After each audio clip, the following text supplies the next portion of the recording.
निशिकांत दुबे कथा को बुझी पारिनी बीजेडी खालीटारे करुछि प्रहसन। बीजेपी सांसद निशिकांत दुबे विजु पट्टनायक बयान पर एबे ओडिशा रे राजनीति जोर धरिछे।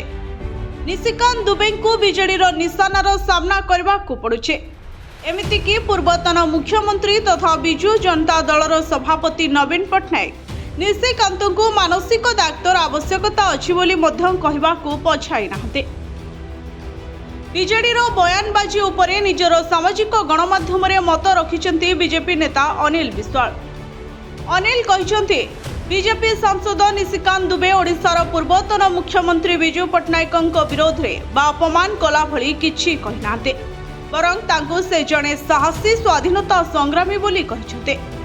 विजु पट्टनायक निश्चित भाव में आम पई गर्व। बीजेडीर नेता माने काहींकि मिछरे चित्कार करुछन्ति बुझी हेउनाही। निशिकांत दुबे केवल एतिकी कहिछन्ति जे चारबाटिया विमान बंदर अमेरिका गुइंदा संस्था द्वारा व्यवहृत हेउथला।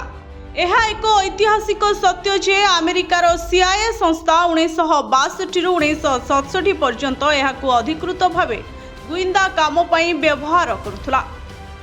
एथिरे कोनोसी लुचा छपा कथा नहीं।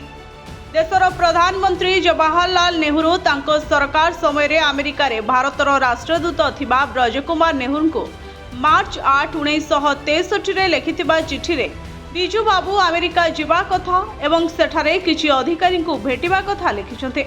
ए सबु ऐतिहासिक तथ्य।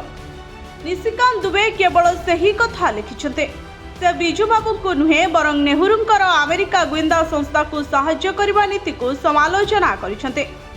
विजु जनता दल प्रथमे निशिकांत दुबे को बयान को भल भावे बुझी तापरे निजर प्रतिक्रिया देले भल हेबो।